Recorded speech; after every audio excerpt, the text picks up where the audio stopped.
ਅਸੀਂ ਲੋਗਵਾਂ ਤੁਸੀਂ ਵੀ ਜੇ ਸ਼ਾਂਤੀ ਹੀ ਚਾਹੁੰਦੇ ਹੋ ਫਿਰ ਰੱਖ ਕੇ ਸਿਆਸਤ ਦੂਰ ਕੀਤੇ ਤੁਸੀਂ ਮਿਲਣਾ ਜੁਲਣਾ ਆਮ ਕਰੋ ਇੱਕ ਦੂਜੇ ਨੂੰ ਨਾ ਬਦਨਾਮ ਕरो एक दूजे ਨੂੰ ना बदनाम करो।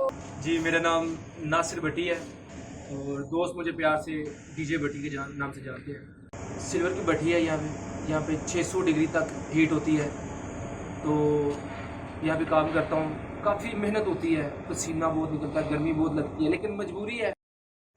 नाए ना सजरो सवरो किसे दी नजर ना पै जाए हकूमत कंगली फिर दी हुसन ते टैक्स ना ला दे तुसी हो रज के सोहने मैं आशिक दिल दा होला किथों इना हुसन लिया जे नै बना पा दे रोला। आफ्ताब इकबाल से मिलना चाहता हूँ, तो मेरी बड़ी ख्वाहिश है मैं उनसे मिलूँ और जो मेरे अंदर टैलेंट है वो मैं उनको दिखाना चाहता हूँ, तो मुझे उम्मीद है कि उनको जरूर पसंद आए।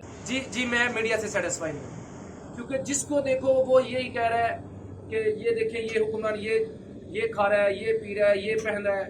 यार हम फनकार हैं, हम पे कोई कैमरा नहीं डाल रहा। मैं चाहता हूँ कि हम पे भी कोई कैमरा, इसलिए मैंने एक सॉन्ग लिखा है कि मीडिया दे अगे असी करिए गुजारिशां साडे उत्ते कैमरे भी मार दिओ असी भी चाहने आ थोड़ा उड़ना हवा दे विच साडी भी गुड्डी नूं तुसी चाड़ दिओ।